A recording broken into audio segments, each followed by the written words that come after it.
جناب علی خوش آمدید. جناب قبلہ مفتی سہیل حمزہ صاحب ہمارے ساتھ ہیں. السلام علیکم ورحمۃ اللہ. وعلیکم السلام ورحمۃ اللہ خیریت سے قبلہ ٹھیک ٹھاک؟ الحمدللہ. یہ دیکھیے تو دیکھتے دیکھتے 24واں روزہ آ گیا. پتہ بھی نہیں چلا. مطلب بس اور اب یہ یقینی بات ہے کہ اگلا ہفتہ روزہ نہیں ہوگا. ہاں یہ ٹھیک کام صحیح. جمعے کے بارے میں امکان ہے کہ شاید ایک اور جمعہ آئے, جمعۃ الوداع ہو گیا یا آئے اگلا گا, ہفتہ نہیں آئے گا. لیکن یہ طے ہے کہ اگلے اس ہفتے اس وقت ہم یا پہلی عید منا چکے ہوں گے یا منانے والے ہوں گے. منانے والے ہوں گے. ہاں ٹھیک. تو ہم نیکسٹ ویک اس وقت رمضان نہیں ہوگا, یہ طے ہے. یہ طے ہے. او یس, یہ لاسٹ سیٹرڈے, یہ تو طے مطلب ہے. اب یہ ہفتے کا کاؤنٹ ڈاؤن شروع ہو گیا. ہاں ارے ارے ارے بس اللہ تعالیٰ خیر خیریت سے کرا دے. اور آمین. بڑا مس کرتے ہیں سب ان دنوں کو, ظاہر ہے. جی ظاہر ہے کہ وہ تو بعد میں بڑا محسوس ہوتا ہے, بڑا فیل ہوتا ہے. خاص میں شروع کے کچھ دن تو بالکل ہی فجر کے وقت, مغرب کے وقت ایک عجیب سا کچھ. میں آپ کو بتاؤں کہ میں یعنی عید کے دنوں میں نا جب سوتا ہوں تو اکثر یا تو شان رمضان خواب میں آ رہا ہوتا ہے یا تراویح خواب میں آ رہی ہوتی ہے. اللہ اللہ ہے بس یہ زندگی ہے. معذرت, وہ آج وقت بھی کم تھا لیکن میں نے ذرا اس میں ٹائم لگا دیا, لیکن بس ایسی دل سے ایک بات نکل گئی. قبلہ یہ سوال ہے کویت سے. میں روزگار کے سلسلے میں کویت آیا ہوں. جس نوکری پر میں آیا تھا ایجنٹ کے دھوکے دینے سے مجھے وہ نوکری نہیں ملی. دیار غیر میں بہت پریشان ہوں, مجھے کوئی دعا بتائیں کہ پریشانی دور ہوں. بسم اللہ الرحمن الرحیم. اللہم صلی علی سیدنا و مولانا محمد وعلی آلہ و اصحابہ و بارک وسلم. سب سے پہلے تو خورشید شاہ صاحب آپ کے لیے ہم دعا کرتے ہیں کہ اللہ تعالیٰ آپ کے لیے آسانی فرمائے. یہ جو ایجنٹس ہوتے ہیں نا بعض اوقات یہ اتنا رلا دیتے ہیں کہ آدمی رو جاتا ہے. حالانکہ آدمی کبھی روتا نہیں ہے لیکن رو جاتا ہے, رلا دیتے ہیں.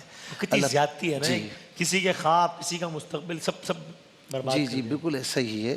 اس کے مطلب صرف اس کے خواب نہیں, اس کے گھر والوں کے خواب بھی, پوری فیملی کے خواب چکنا چور ہو جاتے ہیں. چونکہ وقت کم ہے تو میں فوراً اس طرف آتا ہوں. یہ جو دعا میں آپ کو بتانے جا رہا ہوں یہ ویسے قرآن کی آیت ہے, لیکن یہ ایک دعا بھی ہے, ایک وظیفہ بھی ہے. موسیٰ علیہ السلام جب مصر سے فرعون سے بچ کر باہر نکلے, ظاہر ہے کہ فرعون پیچھے لگا ہوا تھا, تو آپ مدین ابن ابراہیم جہاں پر شعیب علیہ السلام کی رہائش گاہ تھی, یہ 8 دنوں کی مسافت تھی مصر سے یہاں پہنچے. کوئی جاننے والا نہیں, کوئی پہچاننے والا نہیں, اور نہ کھانا کھایا نہ کہیں ڈھنگ سے پانی پیا. اب جب مدین یہ وہ نہیں ہے نا کہ جب قوم کے ساتھ نکلے تھے, وہ نہیں, وہ والا نہیں ہے جی, یہ اکیلے نکلے تھے جی. وہ ایک واقعہ ہوا تھا, اس وجہ سے یہ اکیلے نکلے, ٹھیک ہے نا. اچھا اب کوئی جان پہچان نہیں, کچھ بھی نہیں. اب ظاہر میڈیا کا دور تو نہیں ہے, نہ نیٹ تھا نہ کچھ تھا, بالکل شہر میں تنہا اور بھوک سے حال برا. اتنے میں ایک کنویں پر پہنچے تو وہاں پر دیکھا کہ لوگ پانی بھر رہے ہیں اور 2 خواتین ہیں, وہ بیچاری کھڑی ہوئی ہیں, انتظار کر رہی ہیں. تو آپ کے دل میں رحم آیا تو آپ نے ان سے برتن لے کر ان کا پانی بھرا. تو انہوں نے پھر جو ہے وہ ان کو کہا کہ ہم ایک نیک شخص کی اولاد میں سے ہیں, ان کی بیٹیاں ہیں, تو آئیں ہم والد صاحب سے ملائیں آپ کو. اچھا اب اس کے بعد یہاں پر قرآن کے تحت فجاءتہ احداہما تمشی علی استحیاء, یعنی یہاں پر حیا کا پہلو دیکھیں کہ موسیٰ علیہ السلام نے ان سے کہا کہ آپ پیچھے ہو جائیں اور مجھے راستہ بتاتی رہیں. اور موسیٰ علیہ السلام نے وہ پانی اٹھایا ہوا تھا تاکہ ان کے گھر تک پہنچا دیں. وہاں پر پہنچے, شعیب علیہ السلام کو جو پانی وغیرہ وہ دیا, ان کو پتہ لگا تو انہوں نے کھانا دینا چاہا. تو آپ نے فرمایا, اچھا بھوک بہت زیادہ لگی ہوئی تھی, کھانا دینا چاہا, تو انہوں نے کہا کہ میں اس کا عوض نہیں لوں گا. فرمایا یہ عوض نہیں ہے, یہ ہماری مہمان نوازی ہے, یہ ہماری خاندانی روایات ہیں, ہم کسی کو بغیر کھانے کے نہیں چھوڑتے. یہاں پر بھی ایسے لوگ ہوتے ہیں بغیر چائے کے کھانے کے نہیں چھوڑیں گے, اور ایسے بھی لوگ ہوتے ہیں پانی بھی نہیں پوچھتے جی. اچھا یہ جو دعا ہے نا, جب بھوک بہت زیادہ تھی, پیاس کا غلبہ تھا, تو یہ سورہ القصص کی آیت نمبر 24 ہے. اس کے آگے پیچھے یہ پورا واقعہ ہے, 20واں پارہ ہے. یہ بڑی پیاری دعا ہے. یہ دعا کی بسم اللہ الرحمن الرحیم. ربی انی لما انزلت الی من خیر فقیر.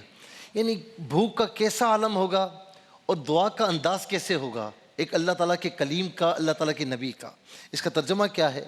اے میرے پروردگار, میں اس کا محتاج ہوں کہ تو مجھ پر اپنی نعمت نازل فرما. ہائے ہائے.